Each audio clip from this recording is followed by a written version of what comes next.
আমাকে কুপ্রস্তাব দেয়। তাদের প্রস্তাবটা ছিল এমন যে আমি লং ড্রাইভে যেতে হবে, আমি লং ড্রাইভে যাব, তাদেরকে খুশি করব, তারপরে হচ্ছে আমাকে পার্মানেন্ট করবে, আমাকে আমার বিভিন্ন সুযোগ সুবিধা দেবে। শেখ হাসিনা তার দলবল নিয়ে পালিয়ে গিয়েছে, ফ্যাসিস্ট পতিত হয়েছে। এই শেখ হাসিনা আর তার পরিবারের সদস্য দিয়ে, জয় কিংবা অন্যদের নেতৃত্ব দিয়ে বাংলাদেশে আওয়ামী লীগের রাজনীতি আর কোনো দিনের জন্য প্রতিষ্ঠিত হবে না, হবে না, হবে না। আর হলেও সেটি বাংলাদেশের 42 নম্বর দল হিসেবে থাকবে। বলাই বাহুল্য, শেখ হাসিনা তো তার জীবদ্দশায় বাংলাদেশে সুস্থভাবে রাজনীতি করতে পারবেন বলেই আমি বিশ্বাস করি না। আর নতুন করে সম্ভাবনা হয়েছে জামাতের রাজনীতির অবস্থান অত্যন্ত হীন, গৌণ হয়ে যাওয়ার সম্ভাবনা। কেন আমি বলছি দুটো জিনিস দেখিয়ে। একটা হলো মাহফুজের লেখা, একটা হলো দুদিন আগে মাওলানা ভাসানীর ছবি। আমরা জানি যে ইতিমধ্যে আওয়ামী লীগ সরকারের পতন হয়েছে, এখন ক্ষমতায় আছেন অন্তর্বর্তীকালীন সরকার ডক্টর ইউনূস। এই অন্তর্বর্তীকালীন সরকারের মাননীয় প্রধান উপদেষ্টা ডক্টর ইউনূস ক্ষমতা থাকাকালীন সময় আজকে সারা দেশে কি কি ঘটনা ঘটে গেছে আপনারা তা দেখলে রীতিমতো অবাক হয়ে যাবেন। তো কথার বাড়াবো না, ভিডিওতে চলে যাব। তার আগে আপনাদের কাছে আমার ছোট্ট একটি অনুরোধ, আপনি যদি আমার চ্যানেলে নতুন দর্শক হয়ে থাকেন তাহলে অবশ্যই চ্যানেলটি সাবস্ক্রাইব করে পাশে থাকা বেল আইকনটি বাজিয়ে দিতে ভুলবেন না। আর যারা অলরেডি আমার চ্যানেলটি সাবস্ক্রাইব করেছেন তাদেরকে জানাই অসংখ্য ধন্যবাদ। তো দর্শক চলুন ভিডিওটি শুরু করা যাক। এখন আপনাদেরকে পর্যায়ক্রমে দুটি ভিডিও ফুটেজ দেখাবো। চলুন প্রথমে আমরা একটি ভিডিও ফুটেজ দেখে আসি। শেখ হাসিনা তার দলবল নিয়ে পালিয়ে গিয়েছে, ফ্যাসিস্ট পতিত হয়েছে। এই শেখ হাসিনা আর তার পরিবারের সদস্য দিয়ে, জয় কিংবা অন্যদের নেতৃত্ব দিয়ে বাংলাদেশে আওয়ামী লীগের রাজনীতি আর কোনো দিনের জন্য প্রতিষ্ঠিত হবে না, হবে না, হবে না। আর হলেও সেটি বাংলাদেশের 42 নম্বর দল হিসেবে থাকবে। বলাই বাহুল্য, শেখ হাসিনা তো তার জীবদ্দশায় বাংলাদেশে সুস্থভাবে রাজনীতি করতে পারবেন বলেই আমি বিশ্বাস করি না। আর নতুন করে সম্ভাবনা হয়েছে জামাতের রাজনীতির অবস্থান অত্যন্ত হীন, গৌণ হয়ে যাওয়ার সম্ভাবনা। কেন আমি বলছি দুটো জিনিস দেখিয়ে। একটা হলো মাহফুজের লেখা, একটা হলো দুদিন আগে মাওলানা ভাসানীর ছবি। এবং শুধু সেখানেই না, সেখানে মাওলানা ভাসানীর একটা তত্ত্বের কথা মাহফুজের আমি শুনছি, নাম হচ্ছে পালনবাদ। পালনবাদ মানে হচ্ছে একজন রব, উনি আমাদের প্রতিপালক, উনি আমাদেরকে পালন করতেছেন। আমাদের দায়িত্ব হচ্ছে রবের খলিফা হিসাবে আমাদেরকেও পালন করা। ফলত এই যে পালন কিন্তু অধিকার না, বরং দায়িত্ব।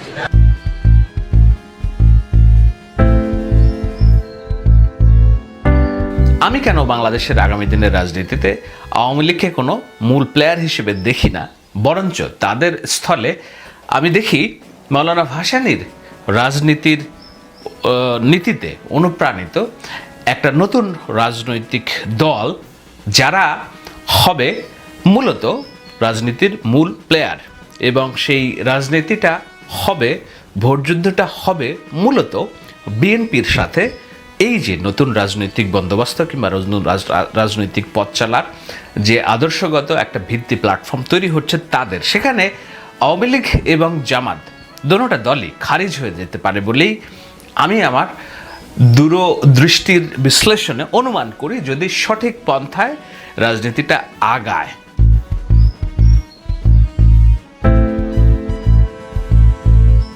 মাহফুজ আলম আগামী দিনের রাষ্ট্র পরিচালনায় রাজনীতির একটা দ্বন্দ্ব বা যুদ্ধের আশঙ্কা করেছেন। আশঙ্কা ঠিক না, তিনি এটা নিশ্চিতভাবেই বলেছেন যে যুদ্ধটা তো হবেই কোনো না কোনো ফরম্যাটে। এখন কেবল আমরা একটা পরিস্থিতি মোকাবেলা করতেছি, পরিস্থিতি মোকাবেলার পরেই এই যুদ্ধটা চলে আসবে। কি সেই যুদ্ধ? তিনি বলছেন যে পুরনো বন্দোবস্তের প্রতি দাসখত লিখে দেওয়া লোকেরা, পুরনো মানে বন্দোবস্ত বলতে প্রচলিত ধারার যে রাজনীতি, সেই রাজনীতির প্রতি দাসখত লিখে দেওয়া লোকেরা আবারও ঐক্যবদ্ধ হবে। ভাষাটা খেয়াল করুন। এই দল ওই দল এখানে মুখ্য নয়, মুখ্য হলো পুরাতন প্রজন্ম ও বন্দোবস্ত। মিলান জামাত ইসলামের আমিরের কথার সাথে তাদের সাম্প্রতিক কথা। তারা রাজনীতির প্রতিপক্ষ হিসেবে বিএনপিকেও এর আগে নানানভাবে সমালোচনা করার চেষ্টা করেছে। আর আওয়ামী লীগ তো তাদের সরাসরি শত্রু, আওয়ামী লীগকে উৎখাত করেছে তারা, আমরা সবাই মিলে। এখানে তারা এবং আমরার মধ্যে নানান রকম তফাৎ থাকতে পারে, নানান রকম ভাবনাগত অমিল থাকতে পারে, কিন্তু মূল যে উদ্দেশ্য, একটা বাংলাদেশের নতুন সংস্কৃতি চালু করা, তারুণ্যের মুক্তি, অর্থনৈতিক মুক্তি, এবং সবার সাথে একটা সহনশীল রাজনৈতিক পরিবেশ, এগুলো আমাদের সবার স্বপ্ন। মানবিক বাংলাদেশ, দায়দরদার সমাজ প্রতিষ্ঠা করা, এগুলো আমাদের স্বপ্ন। সেই স্বপ্নের পথে পুরাতন যে রাজনীতি, পুরাতন যে চিন্তাধারা, সেই চিন্তাধারা থাকবেই এবং এই চিন্তাধারার লোকজন একত্রিত হবে, সেটা তিনি বলেছেন। এবং বয়স আমার ছোট, অনেক ছোট, কিন্তু তার ভাবনাকে আমি ধাতব্য ধরেই আলোচনাটা করছি। এবং কেন জামায়াতের এইটার বিরোধিতা, এইটার আঁচটা করতে পেরেছে, যেটা বিএনপি অনেক আগেই আঁচ করেছে, সেটা নিয়ে আমি ব্যাখ্যা দেব। এবং কেন ব্যাখ্যা দেব যে সেই রাজনীতিতে আওয়ামী লীগের কোনো অবস্থান নেই, জামায়াতও খারিজ হয়ে যাবে কিনা, এরকম একটা শঙ্কার মধ্যে পড়েছে বর্তমান সময়টা। সেটা জামায়াতের আমির আঁচ করতে পেরেছেন, তার লেখার মধ্যে পরিষ্কার হবে। আর ছাত্র তরুণদের জন্য এটি একটি সুযোগ এসেছে, প্রতিটি প্রজন্মের কাছে এরকম একটি সুযোগ আছে। 90-এর ছাত্র তরুণ খরচ হয়ে গেছে আগে যার প্রজন্মের ধূর্তামির কাছে। অর্থাৎ 90-এর যে গণ আন্দোলনের, যেখানে সুরজের এরশাদের পতন হয়, সেখানে যেই তরুণরা অংশগ্রহণ করেছিল তারা মাহফুজের ভাষায় খরচ হয়ে গেছে পূর্বেকার পুরাতন রাজনৈতিক যে ধূর্তামি, অর্থাৎ চক্র ভাবনা, সেটার কাছে।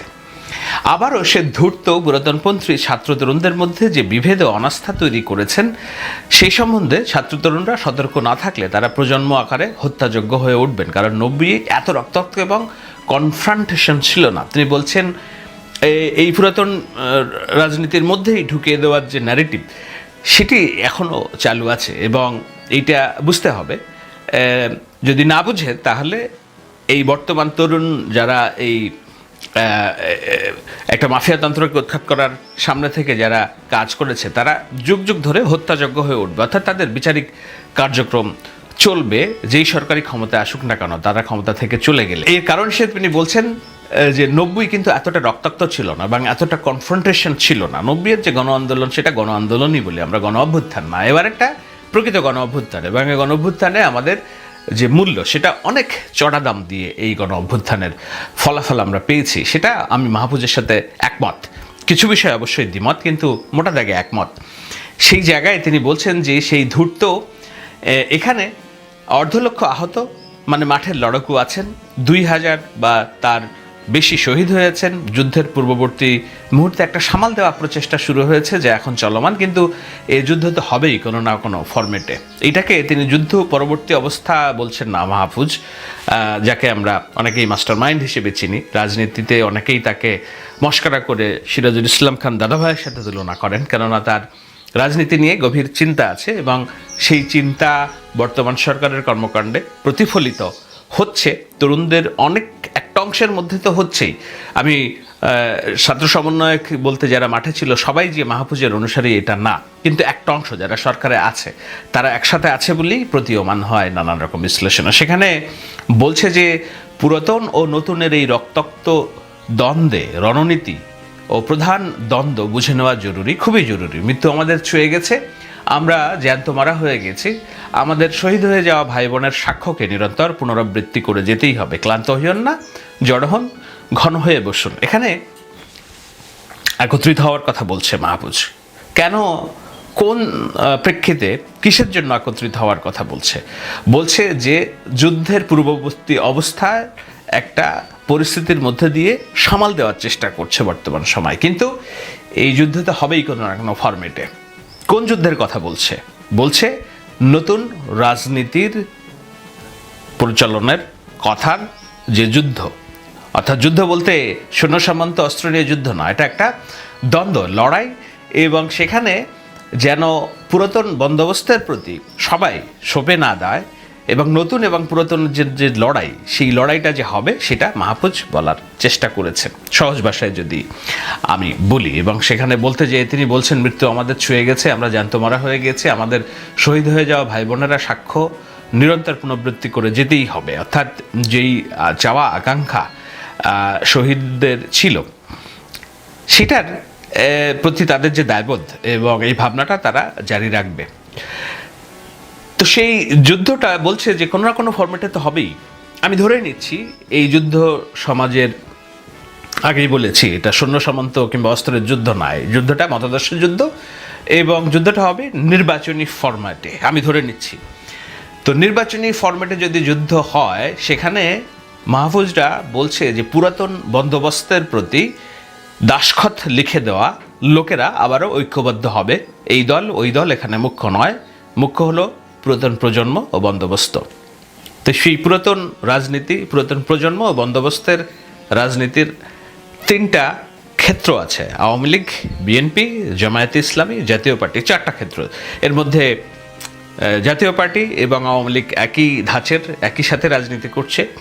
বিএনপি এবং জামাত দীর্ঘদিন একই ধাঁচে, একই সাথে রাজনীতি করলেও এখন কিছুদিন যাবৎ, বিশেষত সরকারের গত 100 দিনের কর্মকাণ্ডে একটা সময় মনে হয়েছিল যে জামাত এই সরকারের ডমিনেন্ট পাওয়ার, অর্থাৎ এই সরকারের কর্মপদ্ধতি কি হবে না হবে সেটা জামাতের প্রভাব অনেকে স্পষ্ট। দল হিসেবে জামাত যতটা না ভূমিকা পালন করছে, ছাত্র সমন্বয়ক, ছাত্রদের মধ্য থেকে কিছু মানুষ জামাতের প্রতি তাদের অনুরক্তি এবং রাষ্ট্র পরিচালনায় জামাতের যে এজেন্ডা, সেই সব এজেন্ডা আমরা দেখতে পাচ্ছিলাম।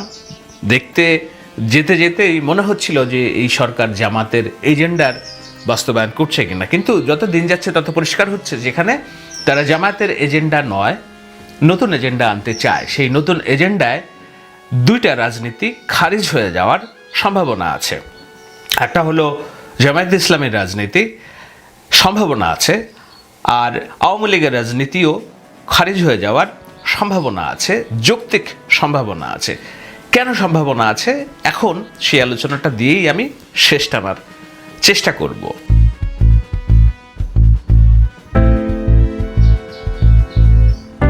আগেই বলেছি, বাংলাদেশের আগামী দিনের ভোটের রাজনীতিতে আমি আওয়ামী লীগের কোনো অবস্থান দেখি না। আর নতুন করে সম্ভাবনা হয়েছে জামাতের রাজনীতির অবস্থান অত্যন্ত হীন, গৌণ হয়ে যাওয়ার সম্ভাবনা। আওয়ামী লীগের কেন সম্ভাবনা দেখি না? এই কারণে দেখি না যে আওয়ামী লীগ বাংলাদেশের একটি পুরাতন রাজনৈতিক দল হইলেও যেই প্রক্রিয়ায় আওয়ামী লীগ বিদায় হয়েছে, এটি ইতিহাসে অন্যান্য উৎখাত, মাফিয়াতন্ত্রের উৎখাত এবং পালিয়ে যায় যেই পুরা মতাদর্শের লোকজন, শাসন ব্যবস্থা, 300 সংসদ সদস্য, তাদের নিয়োগকৃত ইমাম পর্যন্ত যখন পালিয়ে যায়, এটা একটা পতন, সামগ্রিক পতন। এই পতনের প্রেক্ষিতে উঠে দাঁড়ানো আর সম্ভব হয় না।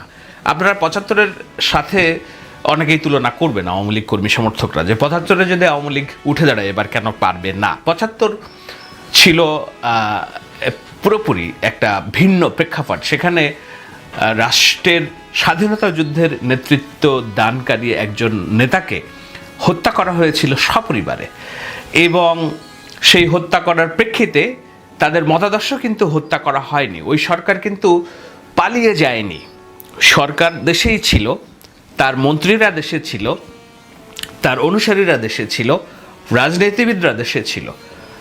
যখন রাষ্ট্রপ্রধানকে হত্যা করা হয়, তার ওই রাজনৈতিক দলের মন্ত্রী, সংসদ সদস্য এবং তারা এই দলের রাজনীতিকে টিকিয়ে নেওয়ার জন্য, চালিয়ে নেওয়ার জন্য কিন্তু মাঠেই ছিল, তারা পালিয়ে যায়নি।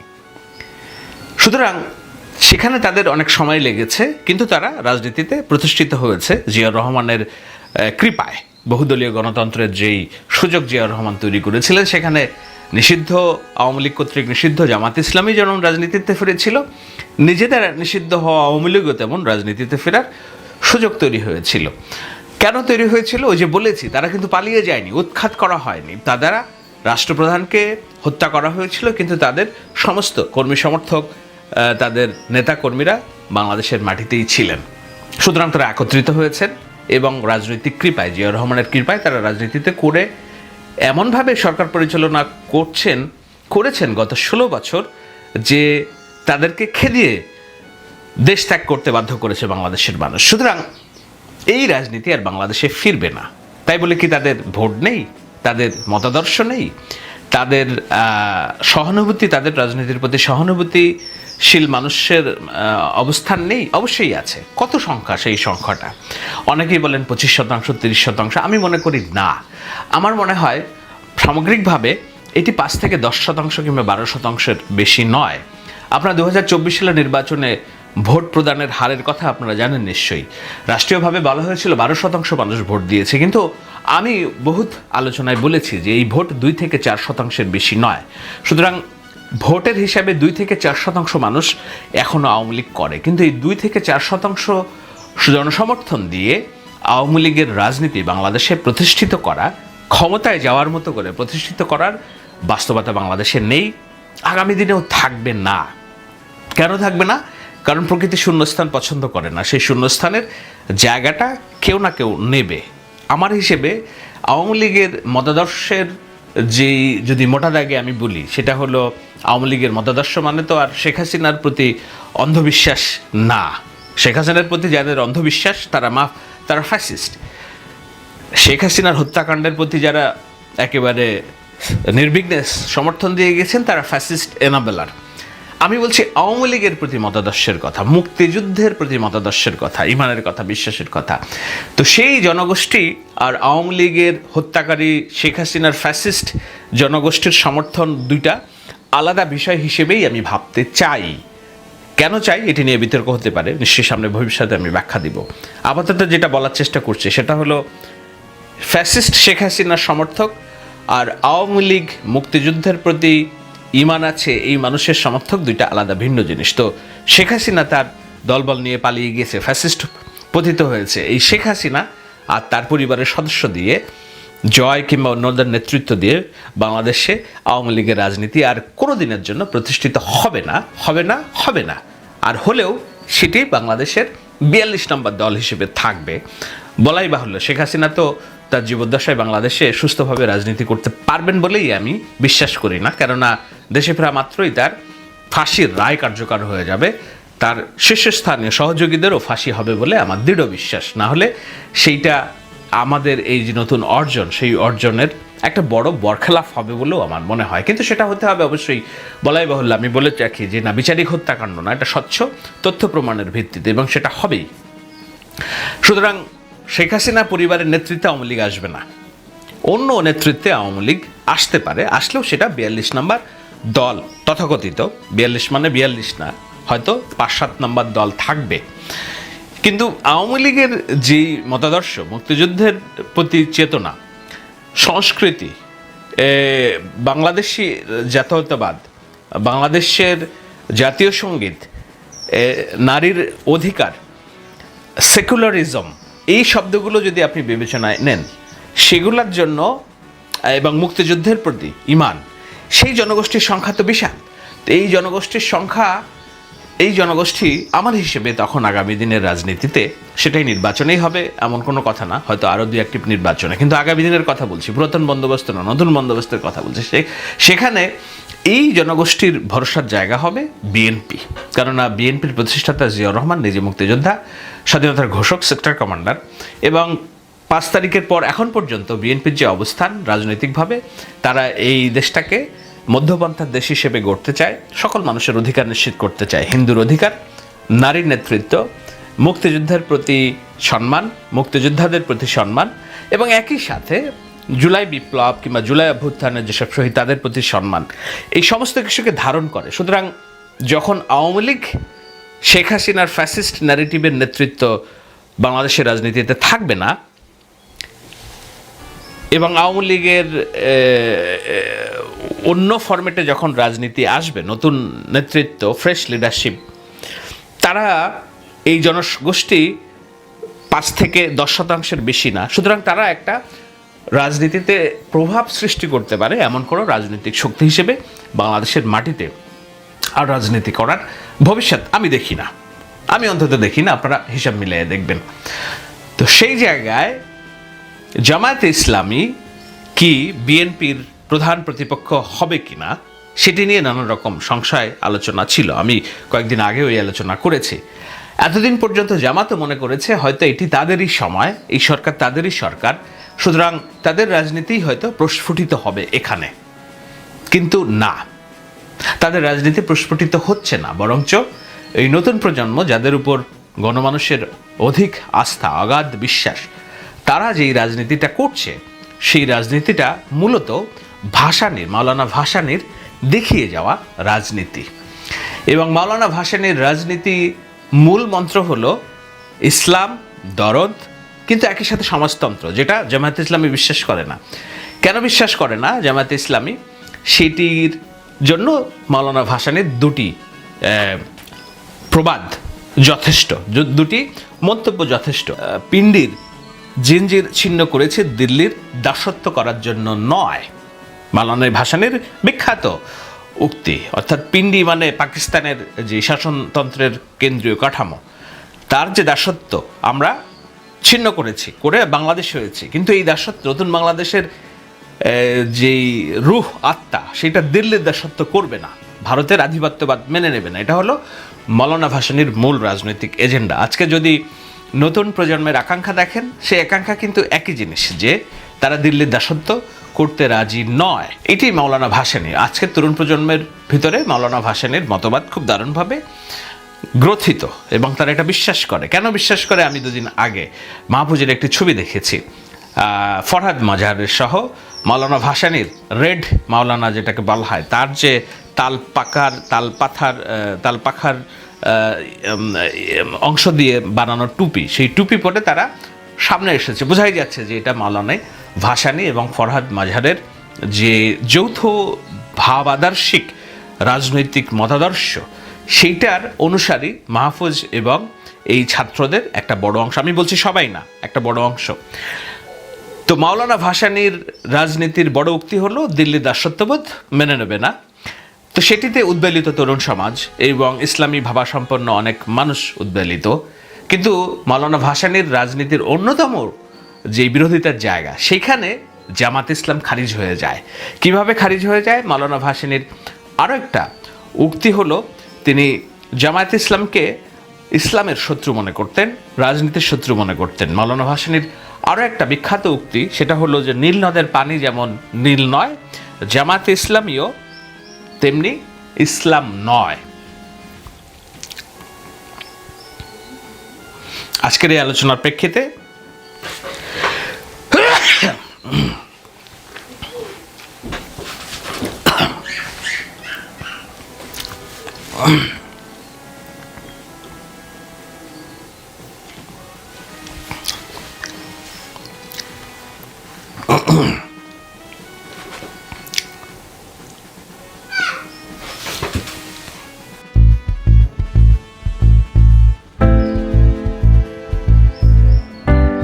আজকের এই আলোচনার পর যারা জামায়াত ইসলামের কর্মী সমর্থক, যারা তরুণ রাজনীতিবিদদের সমর্থক, তাদের ভিতরে ভাবনার একটা জায়গা তৈরি হবে যে না, আসলেই আগামীর দিনের রাজনীতি কোন দিকে যাচ্ছে। কেন ভাবনা তৈরি হবে? কেন আমি বলছি যে নতুন রাজনৈতিক বন্দোবস্তের কথা মাহফুজ যেটা বলছে, সেখানে জামায়াত ইসলামের রাজনীতি হুমকিতে পড়বে। এতদিন তারা ভেবে এসেছে এটি তাদের সরকার, এতদিন তারা ভেবেছে যে তাদের এজেন্ডায় বাস্তবায়ন করছে সরকার, কিন্তু এই ছেলে মেয়েগুলা যে জামায়াত ইসলামীর দেখানো পথে না, বরঞ্চ মাওলানা ভাসানীর দেখানো পথেই আগাচ্ছে।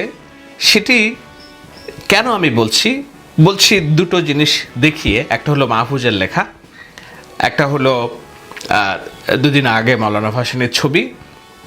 এবং শুধু সেখানেই না, সেখানে মাওলানা ভাসানীর একটা তত্ত্বের কথা মাহফুজের আমি শুনছি, নাম হচ্ছে পালনবাদ। পালনবাদ মানে হচ্ছে একজন রব, উনি আমাদের প্রতিপালক, উনি আমাদেরকে পালন করতেছেন। আমাদের দায়িত্ব হচ্ছে রবের খলিফা হিসাবে আমাদেরকেও পালন করা। ফলত এই যে পালন কিন্তু অধিকার না, বরং দায়িত্ব। এই ধরনের একটি রাজনৈতিক মতাদর্শ আছে যেখানে মানুষের কর্তৃত্বের কথা বলা হয়েছে, যেই আইনি বন্দোবস্তায় মানুষের আইনের কথা বলা হয়েছে, যেটা জামাত ইসলামীর রাজনৈতিক মতাদর্শ থেকে ভিন্ন। জামাত ইসলামী রাষ্ট্র পরিচালনায় মানুষের আইনের কথা বলে না, আল্লাহর আইনের কথা বলে, শরিয়া আইনের কথা বলে। তো সেই জায়গাটা থেকে একদম স্পষ্ট বিভাজন আমরা দেখতে পাচ্ছি যে বর্তমান ছেলে মেয়েদের রাজনৈতিক ভাবনায়। এটা মাহফুজের কোনো নতুন তত্ত্ব না, এই তত্ত্ব হচ্ছে মাওলানা ভাসানীর এটাকে রুবুনিয়াত বলে তত্ত্ব ছিল। সেই তত্ত্বের একটা ব্যাখ্যা ছিল যে মানুষ হচ্ছে রবের প্রতিনিধি, মানুষই রব। সেটার একটা ভুল ব্যাখ্যা ছিল, শিরক ব্যাখ্যা দাঁড় করিয়েছিলেন অনেকেই। সেজন্য তিনি এটির বাংলা শব্দ বলতেন। বাংলা শব্দটার নাম হচ্ছে পালনবাদ বা রুবুনিয়াত। এটা মাওলানা ভাসানীর একটি দর্শন। এই দর্শন প্রচার করার জন্য তিনি হুকুমতে রাব্বানিয়া সমিতি গঠন করেছিলেন।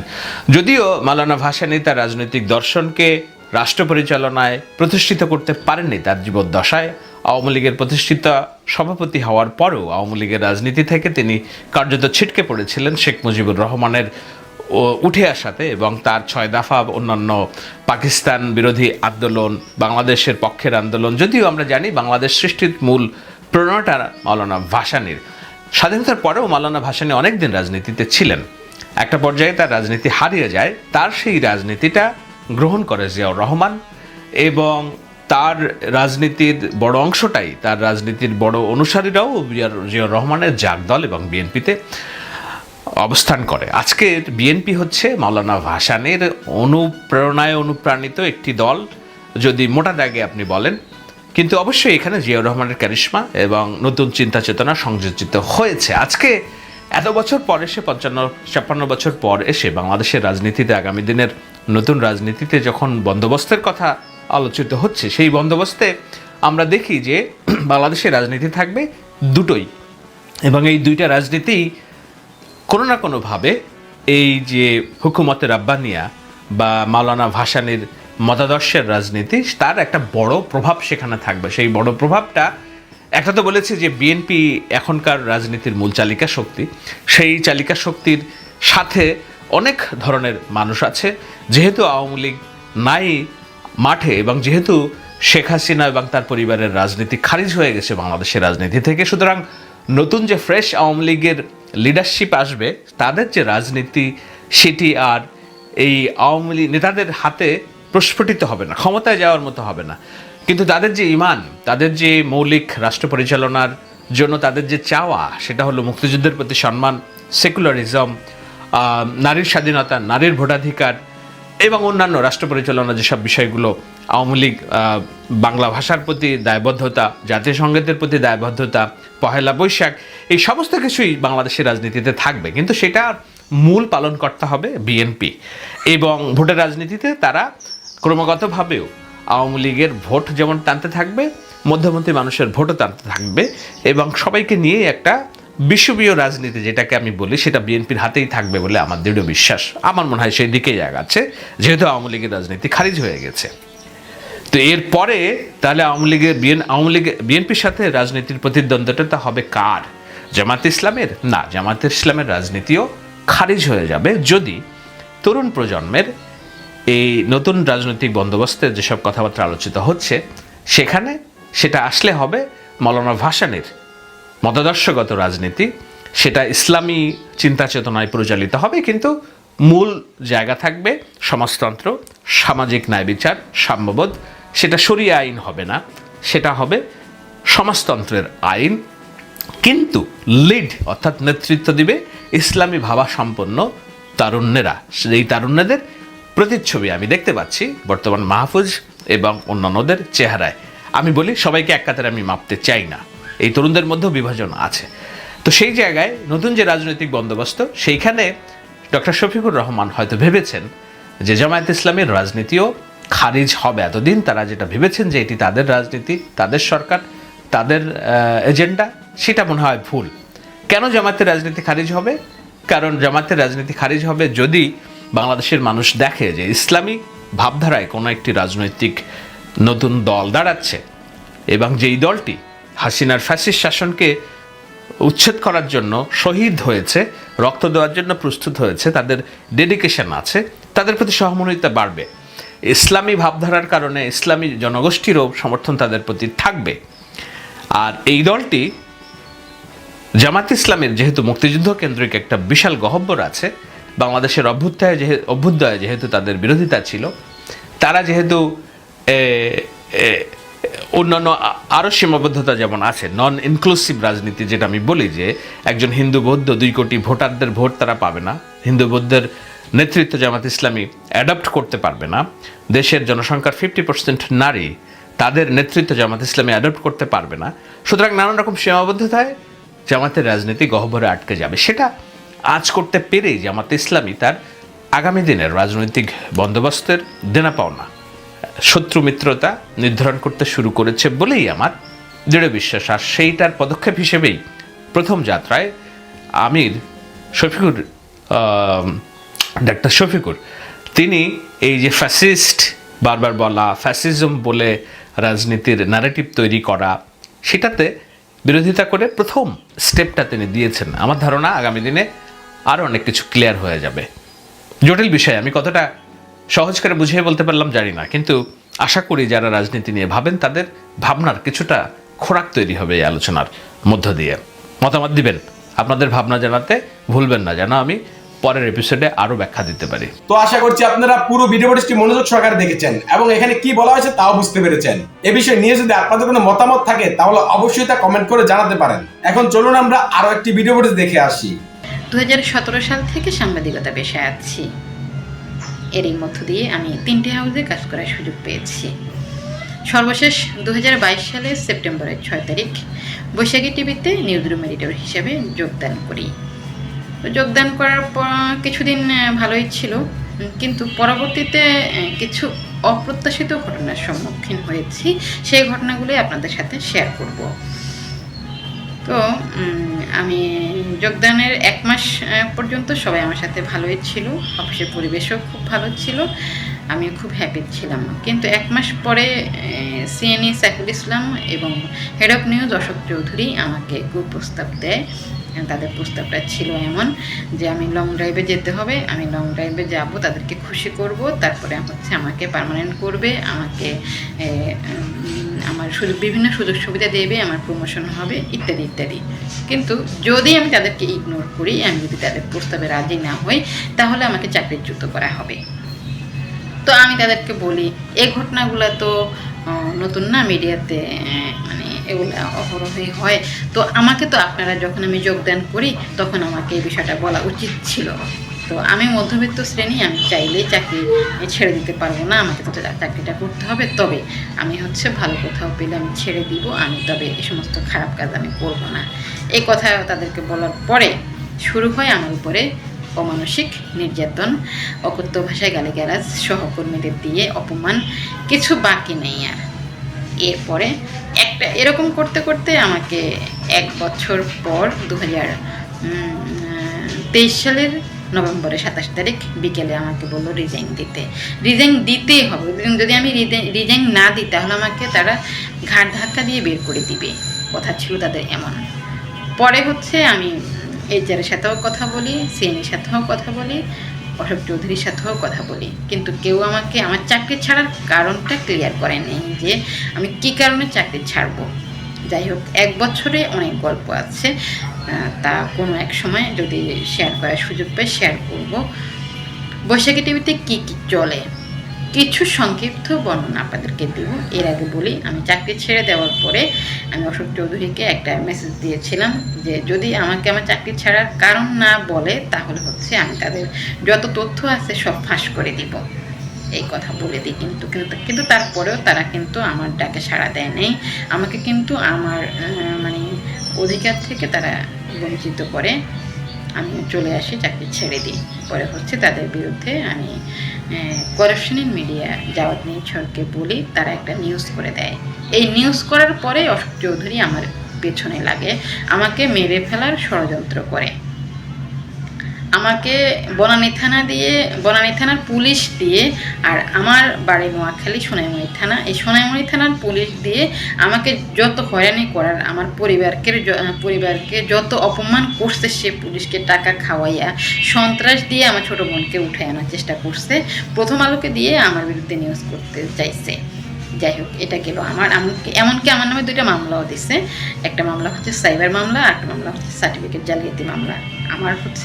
আমার সাহস আছে, আমি একটা সাইবার মামলায় আমি জামিন নিয়েছি, আর একটা মামলায় আমি সমস্যা নেই, ওরা যখন ডকুমেন্ট সাবমিট করবে আমার নামে, যখন ওয়ারেন্ট হবে, আমি হচ্ছে ওয়ারেন্ট হওয়ার আগেই কিন্তু আমি হচ্ছে জামিন নিয়ে নেব। আচ্ছা, গেল এটা। তো বিষয়টা হচ্ছে আমার এনআইডি আছে, আমার সার্টিফিকেট আছে। যদি আসলে আমার প্রিভিয়াস থাকে, আমি যদি আসলেই ভোকাস সাংবাদিক হয়ে থাকি, আমাকেও আইনের আওতায় আনা হবে, কেউই আইনের ঊর্ধ্বে না। তো আমি অশোক চৌধুরীর কিছু গোপন তথ্য আপনাদের সাথে শেয়ার করতে চাই। অশোক চৌধুরী হচ্ছে মুসলিম বিদ্বেষী, অফিসে কেউ নামাজ পড়তে পারে না, কেউ যদি নামাজ পড়ে, সে এই নামাজ পড়ার কারণে তাকে 14 ঘন্টা 16 ঘন্টাও ডিউটি করতে হয়েছে। এমনকি যারা দাঁড়িয়ে রাখে তাদেরকে কিন্তু সে পছন্দই করে না, সবাইকে সে চাকরিচ্যুত করে। এরপরে হচ্ছে সে প্রকাশ্যে মেয়েদের গালে হাত দেয়, স্পর্শকাতর জায়গায় হাত দেয়। এরপরে অশোক চৌধুরী কিন্তু প্রকাশ্যে ড্রিঙ্কস করে অফিসে। এমনকি এই যে বৈষম্য বিরোধী ছাত্র আন্দোলন, এর নেপথ্যে কিন্তু অশোক চৌধুরীর হাত আছে। এই হাসিনার যত এমপি মন্ত্রী নেতা কর্মীরা জড়িত আছে এই আন্দোলনে, এর মানে অন্যতম হচ্ছে অশোক চৌধুরী। কিন্তু অশোক চৌধুরী কাজ এমনভাবে করবে যে তাকে কেউ ধরতে পারবে না। অশোক চৌধুরী প্রকাশ্যে ডিক্লেয়ার দিছে যে তাকে বাংলাদেশে কেউই তাকে কিছুই করতে পারবে না। সে কিন্তু চট্টগ্রামে হিন্দুদেরকে উস্কাচ্ছে বিভিন্নভাবে, মানে একটা মানে গণ্ডগোল করার জন্য, এখনো করে উঠতে পারে নাই। তো আপনারা আসলে খোঁজ নিলে জানতে পারবেন। আপনারা বলবেন যে আসলে আমার কথার প্রমাণ কি, আপনারা আসেন আমার সাথে বসেন, আমাকে জিজ্ঞাসা করেন আসলে আমার কথার প্রমাণ কি। তবে আমি এটুকু আপনাদেরকে বলতে পারি, বৈশাখীতে কিন্তু এই চাকরিচ্যুত ঘটনা কিন্তু মানে নতুন ঘটনা না।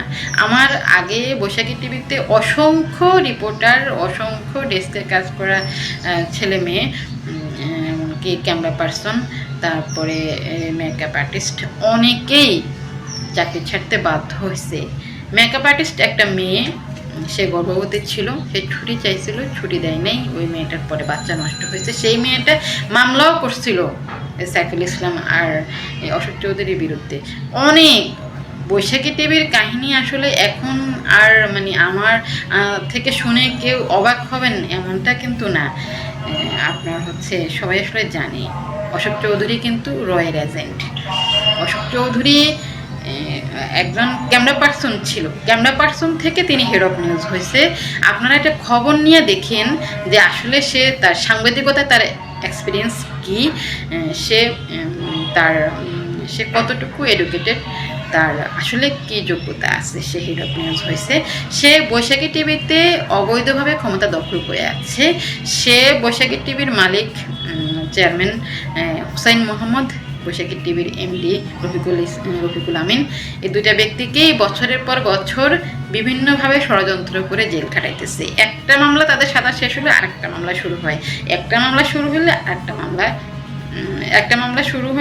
মামলা তৈরি করে, এই মামলা শেষ হলে আরেকটা মামলা দিয়ে দেয়। তার কাহিনী এভাবে চলে। আর তাকে সাহায্য করছে বনানী থানা পুরোটাই নিয়ন্ত্রণ করতো আওয়ামী লীগের শাসনামলে অশোক চৌধুরী। এখনো সরকার পতনের পর বিএনপির সাথে হাত মিলাইয়া সে জমজমাটভাবে তার ব্যবসা শুরু করছে। আর তাকে এখন সাহায্য করতেছে বৈশাখী টিভির বিএনপি বিট নিয়ে কাজ করে মোর্শেদ, তাকে এখন ভালোই সহযোগিতা করতেছে বিএনপি। যাই হোক, তবে আমি বিচার চাই কেন আমাকে চাকরিচ্যুত করা হয়েছে, কেন আমার ফ্যামিলিকে এত নির্যাতন করা হয়েছে। আমার আত্মীয় স্বজনের কাছে যাই বলা হয়েছে যে আমি বৈশাখী টিভি থেকে টাকা পয়সা লুটপাট করে নিছি, তারপরে আমি খারাপ কাজ করি দেখে আমাকে বের করে দিছে। আসলে আমি চাই আমার প্রিভিয়াস কি আছে, আর আমি এটাও চাই অশোক চৌধুরীর প্রিভিয়াস কি আছে। তবে আমি এতটুকু বলতে পারি আমার কোনো প্রিভিয়াস নেই। তবে অশোক চৌধুরীর পতন না দেখে আমি রাস্তা ছাড়বো না। আমি তখনও রাস্তায় ছিলাম, আমি এখনো রাস্তায় আছি। এমন না যে আমি এখন সরকার পতন হয়েছে দেখে আমি কথা বলতেছি। আপনারা যারা সাংবাদিকতা পেশা আছেন অনেকেই জানেন, আমি 2023 সালে যখন নভেম্বরে চাকরি ছাড়ছি তখন কিন্তু আমি একটা নিউজ করছিলাম। আমার একটা ভয়েস কিন্তু কয়েক মিলিয়ন ভিউ হয়েছে, কয়েক মিলিয়ন মানুষ আমার ভয়েস দেখছে। আমি অন্যায়ের প্রতিবাদ করছি। আমার কথা হচ্ছে আমি চাকরি ছাড়বো, কিন্তু কেন আমি চাকরি ছাড়বো? এমনকি বাংলাদেশে যদি কোনো ছেলে মেয়ে চাকরিচ্যুত হয়, সে যদি মুখ খুলে সে অন্য হাউসে আর জব করতে পারবে না, বিষয়টা হচ্ছে এমন। তো যাই হোক, আমি যে আসলে এই খারাপ একটা সিচুয়েশনের মধ্য দিয়ে যাচ্ছি, আমি আপনাদের সবাই সহযোগিতা চাই। আমি চাই এই যে একটা সময় এখন যাচ্ছে, দেশের যে একটা পরিস্থিতি এখন হয়েছে, সবাই মোটামুটি এখন আইনের আওতায় আসতেছে, তাহলে অশোক চৌধুরী কেন আসবে না আপনারা সবাই বলেন। আমি যদি অপরাধী হই তাহলে আমাকেও আইনের আওতায় আনা হবে, তাই না? তো আমার তো সাহস আছে, আমি তো রাস্তা ছাড়তেছি না, আমার কোনো প্রিভিয়াস নেই, কিন্তু আমার কথা হচ্ছে অশোক চৌধুরী কিভাবে এত অন্যায় করে, তার এত টাকার উৎস কি? সে মেয়েদেরকে ব্ল্যাকমেল করে, মেয়েদেরকে ব্যবহার করে এগুলো ভিডিও করে এগুলো দিয়ে বিভিন্ন শিল্পপতি এমপি মন্ত্রীর কাছে পাঠায়। তার মূল ধান্দা হচ্ছে এই ব্যবসা, নারী ব্যবসা। এরপরে হচ্ছে তার আরও কিছু ব্যবসা আছে। তো যদি আরও কখনো আপনাদের সাথে কথা বলার সুযোগ পাই তখন আরও বিস্তারিত বলবো। তবে আপনারা খোঁজ নিলে জানতে পারবেন, আমার মতো অসংখ্য ছেলে মেয়ে এই বৈশাখী থেকে চোখের পানি ফেলে চলে গেছে। অনেকেরই অনেক অভিযোগ আছে, তো হয়তো বা আপনারা এগুলো জানতে পারবেন। আজ না হোক কাল বৈশাখী টিভির মালিক বের হয়ে আসবে, মালিক আসলে অবশ্যই সবাই সবার অভিযোগের পাহাড় নিয়ে হাজির হবে। এত মামলা অশোক চৌধুরীর বিরুদ্ধে হবে, আমি তো মামলা করবই, আমার মতো যত নির্যাতিতা আছে সবাই মামলা করবে, সাক্ষী দিবে। আমার সাথে সবার যোগাযোগ হয়েছে, প্রমাণ সংগ্রহ করেছি, তারপরে হচ্ছে আরও করতেছি। আমি রেডি আছি। তো আপনারা সবাই পাশে থাকবেন। সবাইকে অসংখ্য ধন্যবাদ আমার বক্তব্যগুলো শোনার জন্য। তবে অন্যায় যে করে আর অন্যায় যে সহে, দুজনেই সমান অপরাধী। আর কত বলেন আমরা নির্যাতিত হব? আমরা আর নির্যাতিত হতে চাই না, আমরা অন্যায়ের প্রতিবাদ করতে চাই। আর কোনো ছেলে মেয়েকে যেন বিনা কারণে চাকরি ছাড়তে না হয়, তার বিধবা মা, তার ভাই বোনদেরকে যেন ওকালে কষ্ট করে দুনিয়া থেকে না যেতে হয়। আমার ফ্যামিলি অনেক কষ্টে আছে। তো আশা করছি আপনারা এই ভিডিও পরিষ্টি মনোযোগ সহকারে দেখেছেন এবং এখানেও কি বলা হয়েছে তাও বুঝতে পেরেছেন। এ বিষয়ে নিয়ে যদি আপনাদের কোনো মতামত থাকে তাহলে অবশ্যই তা কমেন্ট করে জানাতে পারেন। ভিডিওটি এ পর্যন্তই, দেখা হচ্ছে পরবর্তী ভিডিওতে। সে পর্যন্ত সবাই ভালো থাকবেন, সুস্থ থাকবেন। আল্লাহ হাফেজ।